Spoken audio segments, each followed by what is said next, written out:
오늘 말씀은 하나님께서 광야에 나온 이스라엘 백성들에게 하나님의 백성으로 살아가는 삶의 방법 중에 하나를 말씀하는데 피를 먹지 말라 하는 말씀이에요. 지금까지 이스라엘 백성들은 애굽에서 430년을 살았기 때문에 그 속에서 살아오는 법을 잘 알잖아요.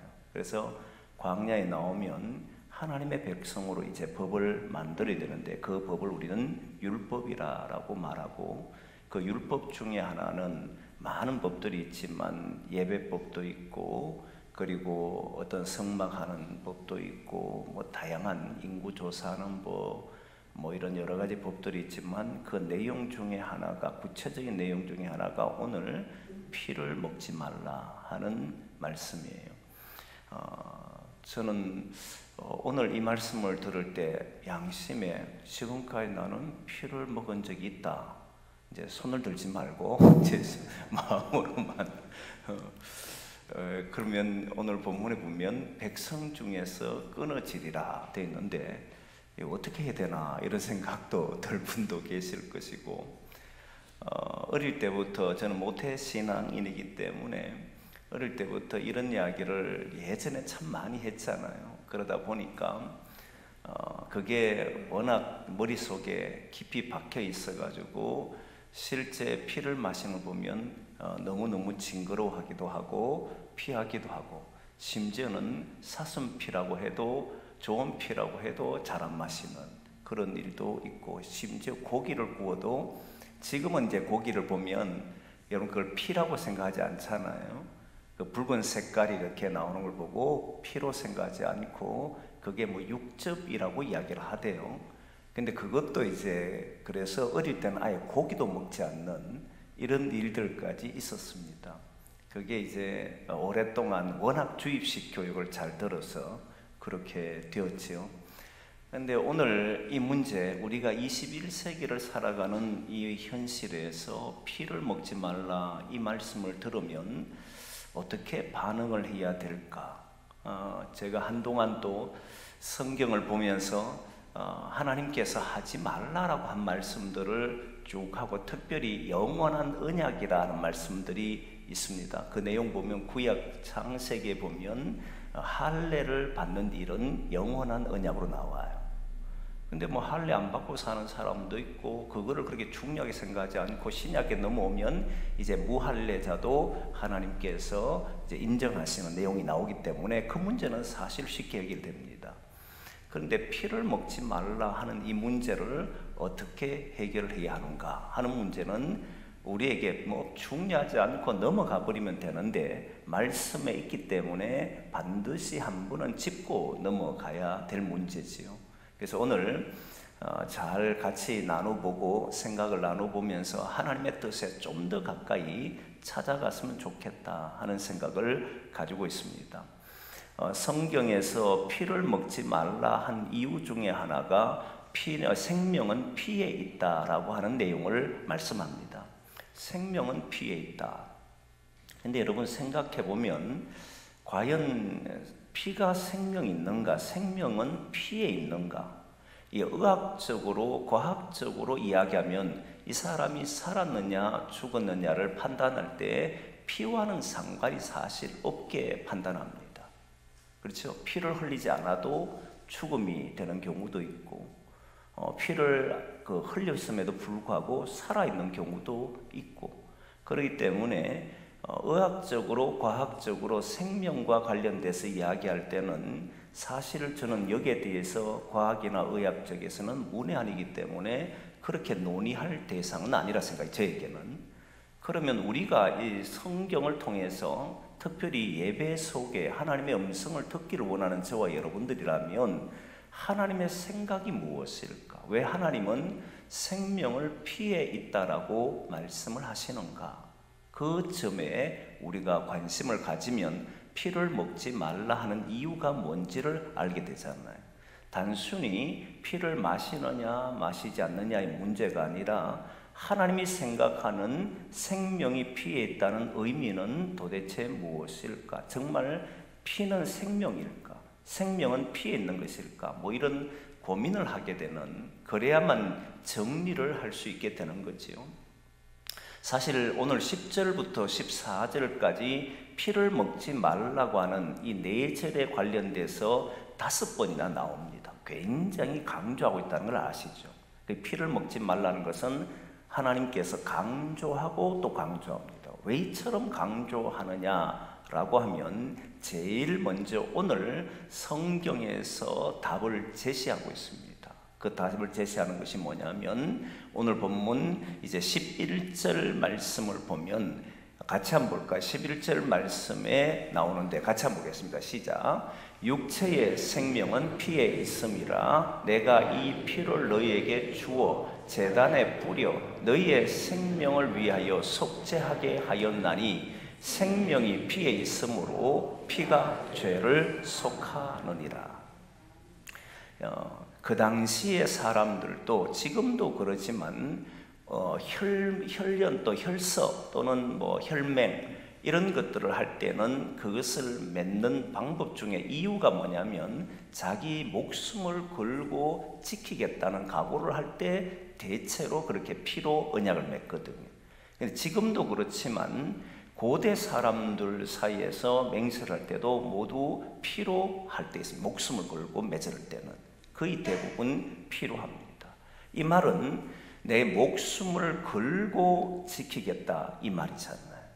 그럼 이 자체, 피 자체가 생명이라고 하는 것보다 피로 내 목숨을 걸겠노라는 오히려 목숨을 피로 생각하는 경우가 많았다는 거예요.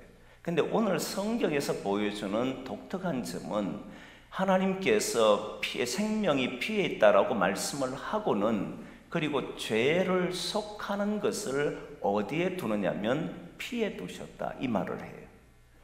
그러니까 여러분 제사 내용을 다시 한번 보면 번제, 화목제, 소제, 속건제, 속죄제라고 하는 5대 예배가 있는데 그 중에 소제만은 곡식으로 드리는 예배고 나머지는 다 짐승으로 드립니다. 근데 그 짐승을 드릴 때에 나의 죄를 드린 것을 속죄제를 드리잖아요. 속건제와 속죄제는 죄에 관련된 거란 말이에요.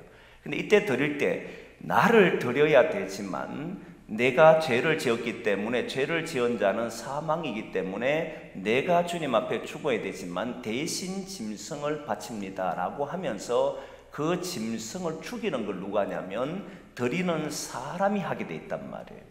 그때 잡는 것을 보면 이제 우리가 피를 흘리게 한단 말이죠. 근데 이때 쓰는 것이 뭐냐면 죽이려고 하는 의도를 가지고 피를 흘리는 것을 말을 해요. 단순히 피를 흘리는 것 자체가 죽음이냐 삶이냐는 것이 아니고 죽음이라고 하는 죽이려고 하는 의도를 가지고 그 동물을 잡고 사람을 잡는 이런 일들이 있을 때를 보고 바로 죽음과 관련 생명과 관련된 것으로 보고 하나님께서는 네가 죽어야 되지만 네가 죽는 것이 아니라 이 짐승이 죽음으로 너의 죄를 속한다라고 하는 것으로 뭘 잡으셨냐면 피로 여기셨다는 거예요. 그 피를 어떻게 보셨냐면 우리의 죄를 속하는 거룩한 것으로 보았다는 겁니다. 피라고 하는 것은 인간의 몸속에 흐르는 것이지만 하나님 볼 때는 이 피로 죄를 속하는 기능으로 보았다는 거예요. 인간은 하나님과의 동떨어져 살게 되기 시작했고 그것을 우리는 죄 아래 놓이고 죄인이라고 이야기하며 사망의 그늘에 앉아있는 사람, 다시 말하면 사망이 왕노릇하는 사람으로 우리는 그 지배 속에 살아가는 것으로 성경은 이야기합니다. 여기에서 벗어날 수 있는 길이 무엇이냐 했을 때 사람은 벗어날 수 있는 길은 죽음으로만 벗어날 수 있었습니다. 그렇잖아요. 심판이었으니까. 하나님의 심판은 죄의 싹은 사망이었기 때문에 죽음으로만 자기 죄를 씻을 수가 있었습니다. 그런데 하나님께서 너의 생명을 구원하기 위해서 하신 행위가 뭐냐면 짐승의 피를 받음으로써 그 피를 제단에 뿌림으로써 이제부터 너의 생명이 살았다라고 할 때 그때 하나님은 이 생명을 대신해서 피를 받음으로써 우리의 생명을 살려주셨기 때문에 이 피를 생명이라고 생명을 피라고 했다는 겁니다. 그 죄를 속하는 기능이었다는 거예요. 여러분 한번 보겠습니다. 히브리서 말씀을 찾아볼 텐데 히브리서 9장 22절 한번 보겠습니다. 히브리서 9장 22절 같이 봅니다. 시작. 율법을 따라 그의 모든 물건이 피로써 정결하게 되나니 피 흘림이 없은즉 사함이 없느니라. 그죠? 피 흘림이 있어야만 사함이 있다는 거예요. 왜냐하면 이 생명을 뭘로 뒀기 때문에요? 피에 뒀기 때문에. 다시 말하면, 다시 정리를 해보면 우리의 생명을 받으셔야 되는데 우리의 생명을 받는 것이 아니라 짐승의 생명을 받든지 그 생명을 받는 것으로 할 때 피를 받음으로써 너의 생명을 받았다는 거예요. 그럼 생명과 피를 하나님은 동일시 여겼다는 겁니다. 그렇기 때문에 피는 무엇이냐면 하나님은 생명으로 너의 목숨의 값으로 받은 것이 생명으로 받은 것이 피였다는 겁니다. 그 피로 생명을 받았는데 그 생명을 제거함으로써 자기가 마신다? 그러면 곧 무엇을 먹게 되느냐면 그 생명을 먹는 것이 된다라고 봤던 거예요. 또다시 한번 보겠습니다. 말씀 뭔데? 마태복음 26장 28절 같이 보겠습니다. 시작. 이것은 죄 사함을 얻게 하려고 많은 사람을 위하여 흘리는 바 나의 피 곧 언약의 피니라. 그리고 또 하나 봅니다. 로마서 5장 9절 말씀 같이 봅니다. 시작. 그러면 이제 우리가 그의 피로 말미암아 의롭다 하심을 받았으니 더욱 그의 그로 말미암아 진노하심에서 구원을 받을 것이니. 전부 피에 관한 내용이잖아요. 또 한 번 봅니다. 골로새서 1장 20절 같이 봅니다. 시작. 그의 십자가의 피로 화평을 이루사 만물 곧 땅에 있는 것들이나 하늘에 있는 것들이 그로 말미암아 자기와 화목하게 되시기를 기뻐하심이라. 피로 화평을 이루셨다, 그 이야기죠. 그리고 또 한 구절 더 봅니다. 요한 1서 1장 7절 말씀 같이 봅니다. 시작. 그가 빛 가운데 계신 것 같이 우리도 빛 가운데 행하면 우리가 서로 사귐이 있고 그 아들 예수의 피가 우리를 모든 죄에서 깨끗하게 하실 것이요. 그러니까 뒤로 가면 갈수록 내용이 뭐냐면 피로 우리의 죄를 속한다는 거예요.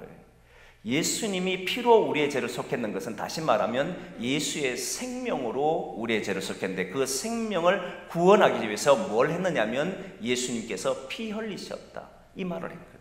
피 흘림이 없은즉 사함이 없느니라. 이 모든 것들이 하나님의 생각에는 이 생명이 피로서 대신 받으신, 피를 받으심으로써 죄를 속하는 일을 했기 때문에 이 피를 마시지 말라라고 했던 겁니다. 그래서 피를 먹지 말라라고 하는 이유는 그 피가 뭐라는 겁니까? 속죄함을 받는 것인 거룩한 것이기 때문이다, 그렇게 말을 했습니다. 자, 그러면 이제 여기에서 우리는 이제 생각할 때 그러면 우리는 피를 마시는 것은 안 됩니까? 됩니까? 라는 본격적인 실제의 질문이 일어날 수 있잖아요. 현실적으로 보면 피를 현재 마시는 사람도 있을 것이니까요. 사슴의 피도 마시지만 최근에 코로나19가 있었을 때 처음에 일어날 때 치료제가 없으니까 치료도 대신으로 많은 음식에 대한 이야기들이 있었던 거 아십니까? 다양한 음식, 이걸 먹으면 괜찮다, 소금 가글하면 괜찮다, 하면 괜찮다 등등 했잖아요. 근데 최근에 인터넷 뉴스를 보니까 거기에 북한에 대한 이야기가 있는데 북한에서는 그 코로나19 백신이 없으니까 백신 대신에 썼던 것이 불티나게 팔렸는데 그게 뭐냐면 노루피였어요. 노루피를 담아서 팔았다는 거예요. 그렇게 피를 통해 가지고 코로나19라고 하는 백신을 잡을 수 있다라고 생각한 거예요. 이렇게 피라고 하는 것을 그렇게라도 사용하더라는 겁니다. 지금도 사람들이 마시느냐? 마시는 사람이 많습니다. 그렇지 않겠어요? 지금도 피를 마시는 사람들이 우리 주변에는 있단 말이에요.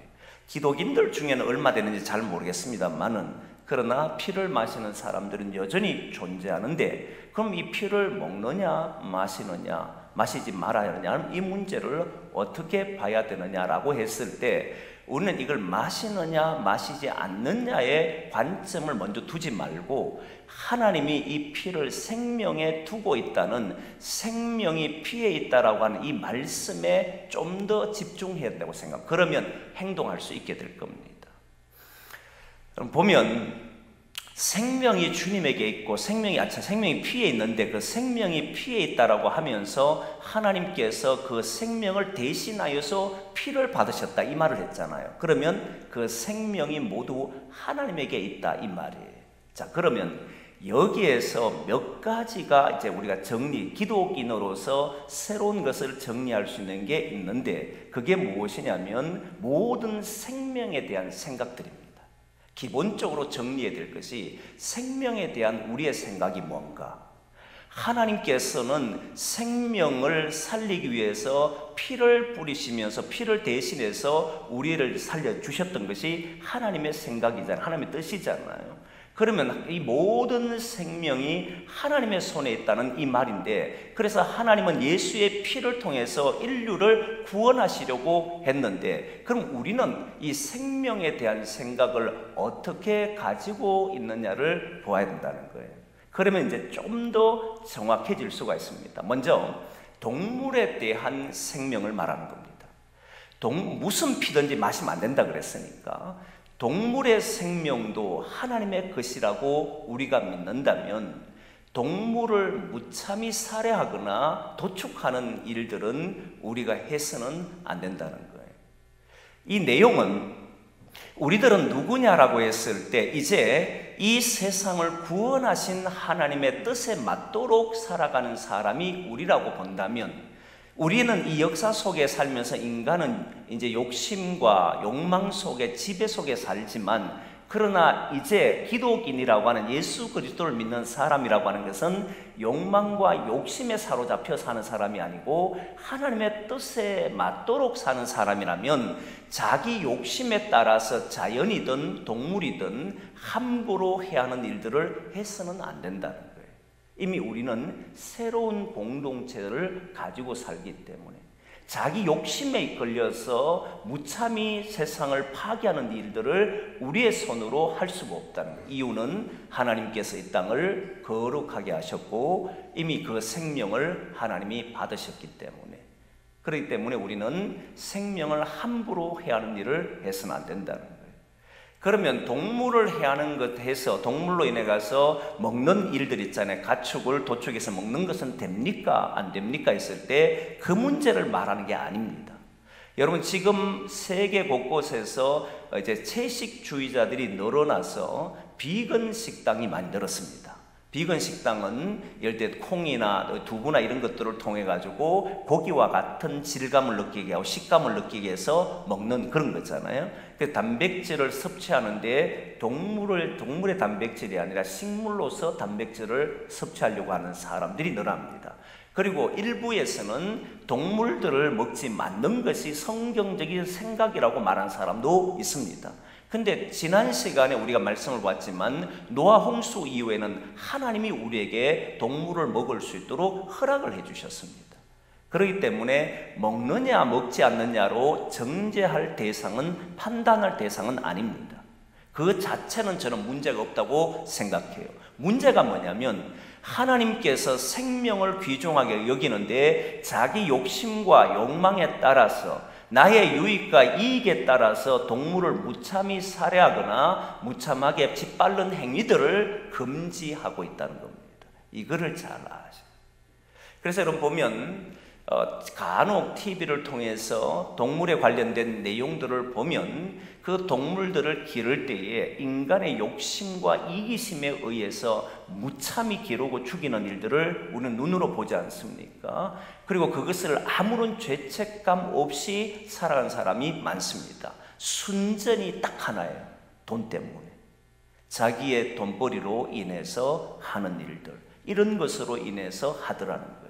그래서 이렇게 하는 행위들, 자기들의 욕심 때문에, 사람이 살아가는데 물질이 필요한 건 사실이니까 그 물질을 위해서 우리가 필요한 것들을 우리가 구하기 위해서 움직이는 것은 그건 어쩔 수 없는 인간의 행위니까, 살아가는데 그 자체 안 할 수는 없으니까. 그러나 그것이 지나친 욕심에 의해서 인간이 동물을 해야 하는 일들에 대해서는 우리가 거기에는 근절을 해야 될 필요성이 있다라고 하는 거예요. 그래서 인간의 욕심으로 인해서 문제가 벌어지도록 하는 것은 하나님의 뜻과는 어긋나는 것이다 라고 보는 것이 맞다고 생각합니다. 그리고 두 번째는 동물 말고 사람의 경우를 보면 조금 더 정확해지는데, 사람의 경우를 보면 사람의 생명이 하나님에게고 그 사람의 생명도 피에 있다는 것은 조금 전에 했던 것처럼 하나님이 피로 인하여서 우리를 받으셨던 거잖아요. 속죄를 하신 거잖아요. 예수 그리스도의 피로 인해서 우리는 이제 새로운 생명을 가지고 살아가는 것이고, 예수 그리스도의 피로 인해서 이제는 그 생명을 속한 것을 우리가 받아들인다면 타인에 대한 생명을 어떻게 할 것이냐라고 했을 때 타인의 생명을 함부로 해야 하는 일들을 해서는 안 된다는 겁니다. 여기에서 중요한 두 가지, 타인이든 개인인 자기 자신이든 동일한 문제인데 두 가지의 문제가 있습니다. 두 가지를 잘 이해해야 됩니다. 하나는 실제 목숨입니다. 우리가 자기의 분노든 자기의 감정이든 자기의 속상함이든 아니면 자기의 욕심이든 이걸로 인해서 타인을 죽이는 일에는 우리가 거기에 가담할 수가 없다는 것, 누가 뭐라 해도 그것은 인정하는 행위일 겁니다. 그럴 수는 없잖아요. 상대 사람의 목숨을 빼앗는 일은 그건 성경에서도 말하지만 인간으로서도 강조해도 지나치지 않을 만큼 중요한 문제입니다. 타인의 생명을 우리가 함부로 해야 할 수가 없어요. 이유가 뭐냐면 그 생명도 하나님의 것이기 때문에. 피를 흘리는데 이 피는 죽이려고 하는 의도잖아요. 우리가 하다 보면 다치게 할 수도 있는데 그걸 말하는 거 아니지 않습니까? 피를 생명을 해하기 위해서 움직일 때 피를 흘리는 일들은 그것은 결국 하나님께서 모든 생명을 주관하고 있는 것을 거부하는 행동이기 때문에 타인의 생명을 죽이는 일들은 하면 안 된다는 거예요. 여기에서 좀 더 나아가서 이제 여기에 중요한 문제가 있는데, 하나님이 생각하는 죽음이라고 하는 것이, 타인에 대한 죽음이라는 것이 단순히 목숨 차원이 아니라는 거예요. 이걸 여러분들이 잘 아셔야 돼요. 여러분, 목숨 차원이 아니라 그 사람의 모든 인격적 차원까지 포함되어 있습니다. 근데 이거를 잘 못 지키는 사람은 저를 비롯해서 다 동일합니다. 인간이 이걸 지켜내기가 너무너무 어렵습니다. 한 말씀을 보려고 하는데 마태복음 5장에 있는 말씀 보겠습니다. 마태복음 5장 22절에서 21절까지 말씀입니다.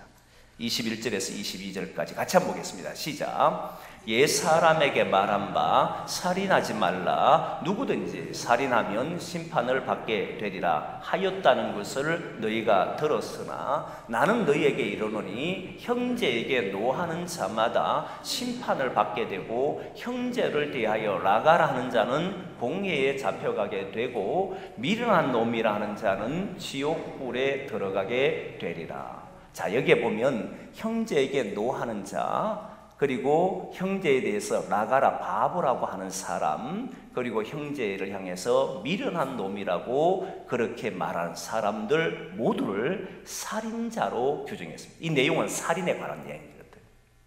누가 살인자냐 했을 때 유대인들은 생각할 때에 살인을요 목숨을 끊는 행위로 생각했습니다. 상대의 목숨을 끊어버리면 그 사람은 살인자다라고 했던 거예요. 그런데 예수님은 너희는 이것을 들었지만 나는 너희에게 말하노니 라고 말하면서 살인은 이것이야 라고 하는데, 네가 바보라고 놀리든 미련하다고 놀리든 이렇게 하는 모든 행위들은 너는 살인한 것과 동일하다라고 하는, 그렇게 이야기했다. 그러면 이때의 죽음은 뭘로 이야기하느냐면, 여러분 여기에서 죽음, 살인을 말하는 이 죽음은 원래 성경에서 말하는 죽음은 목숨이 끊어지는 것이 아니다라고 했잖아요. 목숨은 우리가 하나님을 떠나버린 사람들이 당연히 맞이해야 되는 삶의 마지막 여정입니다. 그런데 성경에서 하나님이 생각하는 죽음은 하나님과의 단절이잖아요. 하나님과의 단절이 뭐냐면 죄 아래 놓이는 것이고 죄인이 되는 것이다. 그리고 인간 모두는 자기 스스로 구원을 할 수가 없고 누군가의 도움을 통해서만 구원을 받는 사람이 되어버리잖아요. 모두 인간은 한계를 가지고 있다는 거지 않습니까?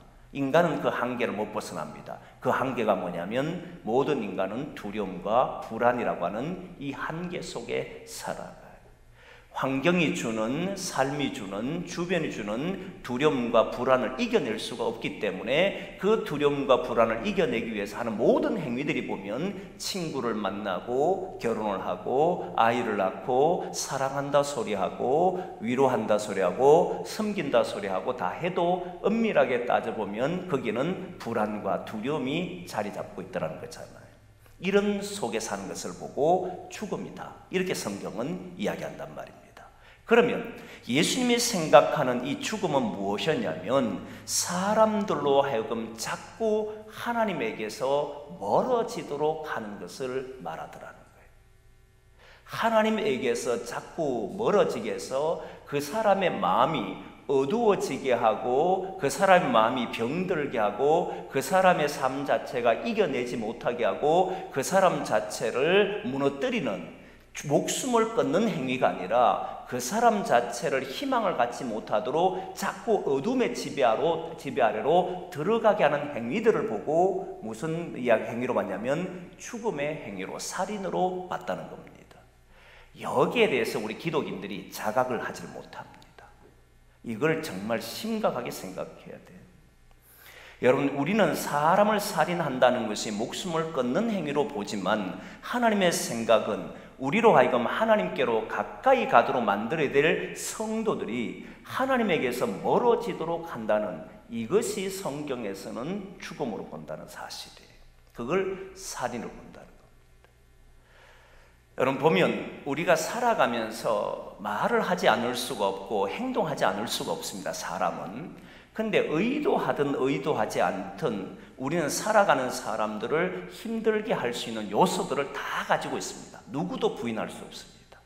그건 아무리 거룩한 자라 해도, 아무리 성인이라고 하는 사람이라 해도 그건 부인할 수가 없습니다. 그걸 이겨낼 수 있는 것이 없어요. 그래서 우리는 하나의 위로는 우리가 그렇게 살 수밖에 없는 존재라는 것 하나님도 아십니다. 우리가 연약해서 자기 감정을 다스리지 못해서 문제를 일으킬 수 있는 요소를 가지고 있는 사람이라는 것도 주님은 아셔요. 우리가 넘어질 수 있다는 것도 주님 압니다. 화를 낼 수 있다는 것도 주님 알아요. 우리가 다른 일을 아프게 할 수 있다는 것도 주님 알아요. 그런데 그것을 당연시 여겨서는 안 된다는 겁니다. 그렇잖아요. 나는 그렇기 때문에 나는 그래 살 수밖에 없어. 나는 인간이기 때문에 그렇게 행동할 수밖에 없어. 나는 약하기 때문에 이렇게 말할 수밖에 없어. 그건 안 된다는 거예요. 그걸 자기의 합리화로 삼는 순간에는 하나님과 멀어진 사람으로 서 있다는 것을 보게 될 겁니다. 그래서 여러분, 우리는 그래서 경각심을 가지고 날마다 주님 앞에서 우리 자신을 내려놓고 아버지, 오늘도 내가 주의 뜻에 맞도록 살기를 원합니다라고 하고 하루를 살아도 하루를 돌아보면 그러지 못했던 일들이 많습니다.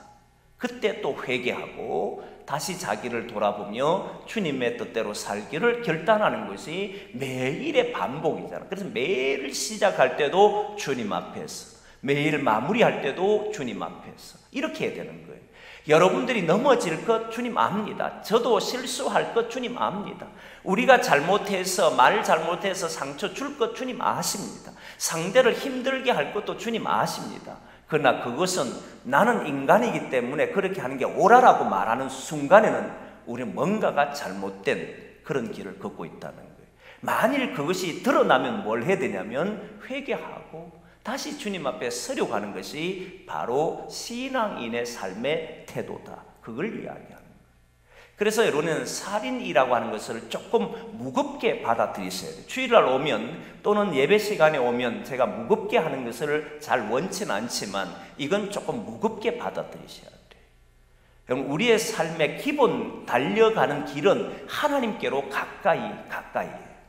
주님께로 더 가까이 가는 게 우리의 삶의 기본이 되어야 됩니다. 오늘보다 내일이 주님께 좀 더 가까이 가 있고 내일보다 그 다음에 좀 더 가까이 가고, 주님이 주시려고 하는 하나님의 나라가 내게 좀 더 이루어지는 것이 많아지고, 여전히 부족하고 힘들지만 그 속에서 하나님 나라의 모습들이 드러나는 것이, 나타나야 하는 것이 우리의 삶이에요. 그런데 공동체를 형성해 보면 이게 쉽지 않다는 건 너무나 잘 알지 않습니까? 공동체는 만만치가 않습니다. 그런데 이 공동체의 생각을 가지고 살 때 하나님이 원하는, 나는 너희를 예수 그리스도의 피로 속함을 하는 사람이다. 나는 너희들을 택하는 것이 누구냐면, 너희를 택하는 것은 바로 예수 그리스도의 피로 너희의 죄를 속한 것이다. 우리의 생명은 주님 것이고, 이제 그 사람의 마음에 무너지게 하고 어둠이 깃들게 하고 그 길을 포기하게 하고 무릎을 일으켜 세울 수 없도록 만든다는 것은, 이 말은 곧 바로 피 흘렸다는 사실이고 생명을 거두었다는 사실이에요. 그래서 이런 일들을 하나님은 용서치 않는다. 또는 피 흘림을 받은 사람은, 피 흘리는 자는, 피를 마시는 자는 내 백성에서 끊어지리라. 그 말이었던 거예요. 오늘도 여러분, 우리를 피를 마신다는 것이 단순히 동물의 피를 마시느냐 하는 그런 차원이 아니라, 우리는 사람의 생명을, 무관 생명들을 죽이는 일에 동참하느냐 하는 것에 있다는 거예요.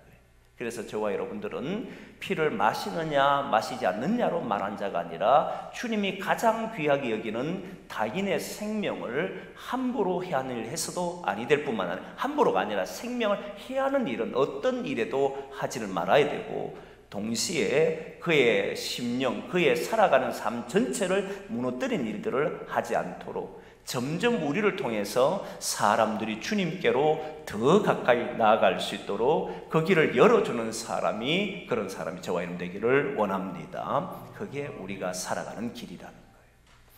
그러나 조금 전에 얘기했던 것처럼 저와 여러분은 사람을 넘어지게 할 수 있다는 거예요, 없다는 거예요? 있다는 거예요. 이걸 기억하시라. 제가 이런 말을 자주 했지 않습니까? 제가 우리 집 사람을 마음을 아프게 할까요? 안 할까요? 합니다. 우리 집 사람은 제 마음을 아프게 할까요? 안 할까요? 많이 합니다.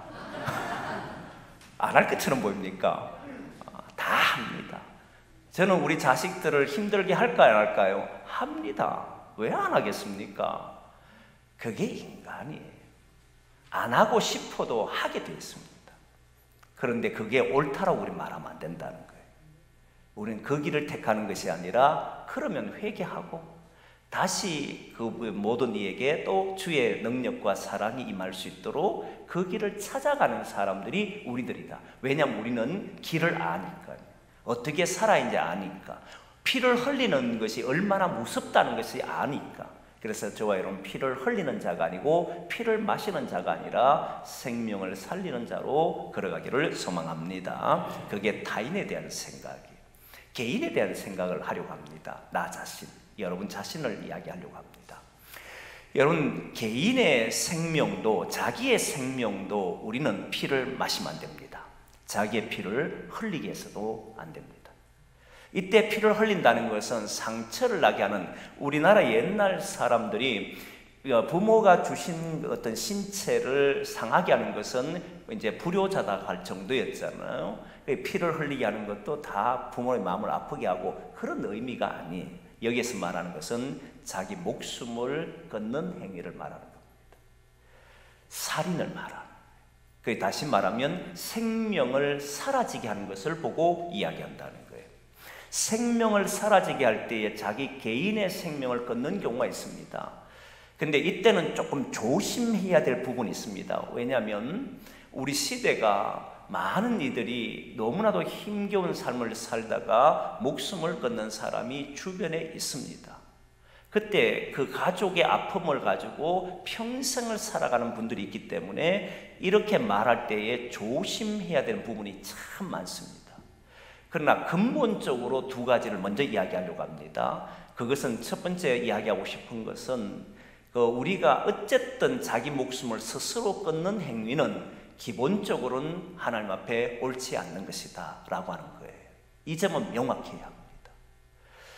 여러분, 하나님께서 우리에게 준 이 생명을 스스로 끊는다라고 하는 말은, 타인의 생명을 끊는다라고 하는 이 말은 자기의 욕심과 자기가 있는 이기심, 자기의 어떤 살아가는 삶에 하는 수 없는 일들 때문에 하는 일들이 많습니다. 그러나 자기 생명을 끊는다는 건 좀 더 다른 문제인데, 그 문제는 희망이 없다는 거예요.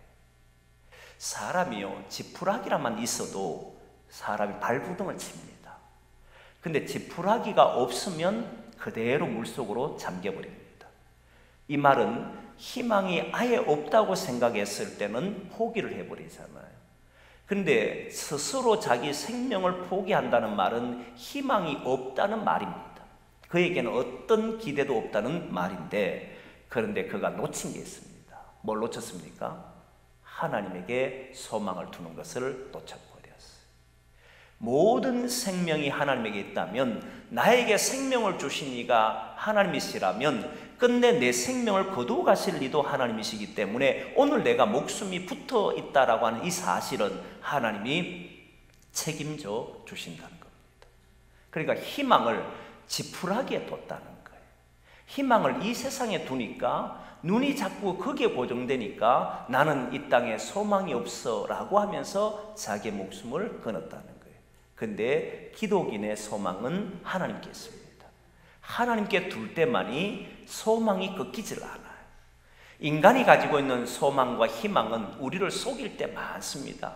그래서 제가 그런 말 했잖아요. 희망은 우리를 속이는 것인가, 이런 말을 한 적이 있습니다. 사실 인간이 세상에 두고 있는 희망을 보면 속임을 당할 때가 많아요. 자식에게 소망을 뒀더니 저놈이 나를 속이더라. 그렇죠? 남편에게 뒀더니 남편이 나를 속상하게 하더라. 아내에게 뒀더니 아내를 나를 내게 힘들게 하더라. 자꾸 희망을 다른 사람에게 둘 때에 우리는 거기에서 속임을 많이 당합니다. 근데 희망은 하나님께 둘 때 속임을 당하지 않습니다. 성경은 단 한 번도 하나님이 자신에게 소망을 둔 자를 외면한 적이 없었습니다. 그를 지키셨고, 그를 보호하셨고, 그를 인도하셨던 분이 하나님이십니다. 그래서 기독인은 어디에 소망을 두고 사느냐면 하나님께 두는 겁니다. 이 하나님께 두는 것은 지푸라기와 비교 안 됩니다. 하나님께 소망을 두는 자는 끝내 거기에서 이겨냅니다. 최후의 승리자는 바로 하나님께 소망을 둔 자만이 볼 수가 있습니다. 그래서 소망을 하나님께 두시라. 그 소망이 없기 때문에 결국 마지막을 장식하려고 한 것이 자살이었던 거예요. 기본적으로 자살은 하나님 앞에 옳지 않은 행동이고 사실은 구원받을 수 없는 행동이 됩니다. 이유는 구원은 하나님의 손에 있고 생명이 하나님 손에 있는데, 그 생명이 하나님 손에 있다고 믿지 않았기 때문에, 구원이 예수에게 있다고 믿지 않았기 때문에 그에게 나는 구원이 없다라고 봅니다. 근데 조금 전에 조심해야 될 부분이 있다라고 했습니다. 그게 두 번째인데, 그 두 번째는 여러분, 우리가 이 땅에 지금 너무나도 많은 사람이, 아픈 사람이 많습니다. 이때는 자기를 통제할 수 없는 사람, 이성적으로 자기를 지켜낼 수 없이 우울증이나 또는 기타 여러 질병으로 인해서 자기 스스로도 자기가 무엇을 행동하는지를 모르고 행동하는 사람들도 우리 주변에는 많습니다. 그렇기 때문에 그들이 그 생명을 끊었을 때 그것도 과연 하나님께서 멀리 하실까라고 했을 때 저는 그것까지는 그렇지 않을 것이다 라고 하는 생각하는 입장입니다. 그렇잖아요. 자신의 의지가 아니라, 자신의 어떤 생각이 아니라 자기도 모르는 사이에 자기 목숨을 해하는 경우가 있습니다. 그렇기 때문에 우리는 그런 이들을 보면 위로하고 오히려 하나님 앞에 구원의 길을 열어주시기를 기도하고 그 사람들을 도우는 일들을 해야 합니다. 근데 중요한 것은 이겁니다.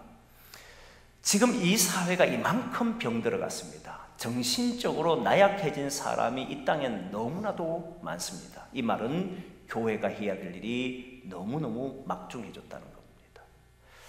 전에는 교회가 한국 사회에 들어왔을 때의 사회 상황이 너무나도 좋지 않았기 때문에 거기에서 새로운 길을 제시했고, 그 새로운 길을 제시했을 때의 사람들은 신앙인으로 들어선 사람이 많았습니다. 가난해서 이기려고, 그리고 기도를 통해서 승리했던 사람이 참으로 많았습니다. 근데 지금은 개인들이 가지고 있는 질병이 의외로 큽니다.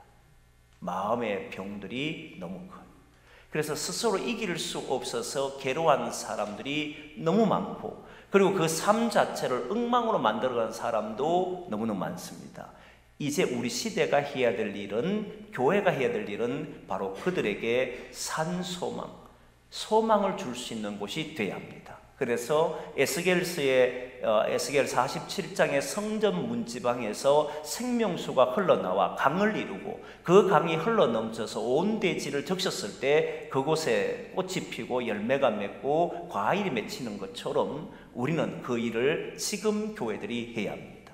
그래서 교회는 같이 꿈을 꾸고, 같이 꿈을 꾸는데 하나님의 나라의 모습, 여기에서 생명수를 공급받을 수 있는 곳이 되도록 함께 만들어가야 돼요. 이게 지난주에 설교 내용 중에 하나이잖아요. 그렇죠? 성령이 임재하는 교회, 그걸 사모하고 모이는 교회, 그리고 그것을 공급해 줄 수 있는 교회는 이 시대에 그렇게 많지가 않습니다. 생각보다 많지가 않을 겁니다. 그 안에 들어가 보면 겉으로 보면 화려한데 들어가 보면 골마 있는 것들이 많고, 거기에서 상처받은 사람과 고통 속에 사는 사람이 너무너무 많은 이런 현실을 볼 때 우리는 그런 현실 속에 인간이 놓일 수 있다라고 말을 하면서도 끝내 그것이 인간이 모인 곳이니까 그럴 수 있으라고 말하면 안 된다고 했습니다. 이곳에 하나님의 생명이 살아 움직이도록 우리는 공급하는 교회가 되기를 원합니다. 그 길을 되도록 우리는 기도하셔야 된다는 거예요.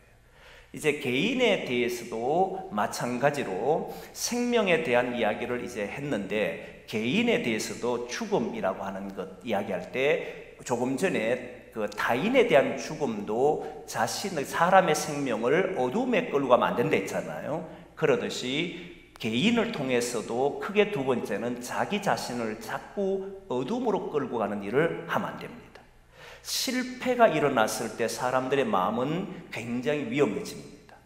내 뜻대로 되지 않았을 때, 내가 기대한 것이 무너졌을 때 놀랍게도 신앙인들도 어둠 속으로 바로 들어갑니다. 그래서 견디지를 못합니다. 그런데 신앙인은 어둠으로 끌고 가는 순간에 자기를 해하는 것이라는 걸 아셔야 돼요. 어둠이 찾아와서 나를 완전히 무너뜨리고 희망이 없는 것처럼 말할 때, 그때 우리는 불러야 합니다. 무엇을? 예수의 이름을 불러야 합니다. 예수의 이름을 부를 때 그때 어둠은 아무런 힘도 발휘할 수가 없을 겁니다. 자기 심령을, 자기의 영혼을 어둠으로 끌고 가는 것이 바로 피를 마시는 행위다. 그건 생명을 삼키는 행위고 죽음으로 이런 행위라는 것을 아셔야 합니다. 단순히 피를 마시느냐 마시지 않느냐는 이런 차원이 아니라 자기 스스로 자기를 어둠 속에 끌고 들어가서 하나님과 동떨어지게 두려움과 불안 속에 잠겨서 이상한 행동들을 하지 않도록 우리는 우리 스스로를 끝끝내 주님 앞에 세워서 빛 앞에 세우고 거기에서 살아가도록 해야 합니다. 이것이 바로 거룩함입니다. 우리는 세상과 다른 방법을 가지고 살아가는데 바로 거룩함인데, 거룩함은 구별된 행동이잖아요. 구별된 행동은 우리는 사람들을 보고 니 그거 왜 먹어 안 먹어라고 말한 사람이 아니라 하나님께서 생명을 대신하여 피를 흘려줌으로 속한 인간이라고 본다면, 그런 세계라고 본다면 우리는 생명을 소중하게 여기고 그 생명을 위해 살아가는 사람이 된다는 거예요. 근데 여러분 생각해 보십시오. 진짜 많은 신앙인들과 많은 교회들이 또는 많은 사람들이 생명을 위해 살까요? 나는 이건 정말 의문스러울 때가 많습니다. 생명을 위해 말을 하고 생명을 위해 행동하고 생명을 위해서 걸어가는가? 저를 비롯하여서. 그래서 끝내 주님 앞에 우리의 무릎은 생명을 위해 살겠다는 것이 있어요. 일과 사람이 벌어지게 되면 사람은 일 때문에 사람을 버립니다. 아닌 것 같은가요? 버립니다. 간단한 예를 들면 어떤 집안에 귀한 도자기가 있었는데 그 이야기를 한번 한 적이, 도자기 깨졌어요. 깨졌는데 애가 장난치다가 놀다가 깨트려서 너무 값비싼 거죠. 그럴 때 생명을 귀중하게 여기는 가정은 애를 먼저 생각합니다. 그런데 생명이라고 말하면서도 사실은 도자기를 훨씬 더 니는 왜 조심하지 않았냐고 난리가 납니다. 그러니까 생명이 우선이 아니라는. 그럼 다시 물어볼까요? 그 부모는 그 아이를 소중하게 안 여긴다 생각합니까? 소중히 여기지. 누구보다도 소중히 여기지. 그러나 일이 벌어져 보면 그 애가 우선이 아니고 사실은 자기의 눈앞에 벌어지는 일이 훨씬 더 우선입니다. 저는 여러분들과 함께 걸어가면서 일보다 사람을 중요하게 여기를 소망합니다. 생명이 그 어떤 것과 대체될 수는 없습니다. 그 어떤 것도 주님은 생명과 바꾸지를 않습니다. 그래서 우리는 기독인이라고 하는 이것은, 구별된 행동이라는 것은 모든 일이 일어나도 마침내 끝끝내 생명을 위해서 말할 수 있는 존재가 될 때 우리는 구별되어 있다, 거룩하다는 소리를 들을 수 있을 겁니다. 그 길을 향해 저와 여러분이 걸어가기를 소망합니다. 우리 같이 한번 통성으로 기도하겠습니다.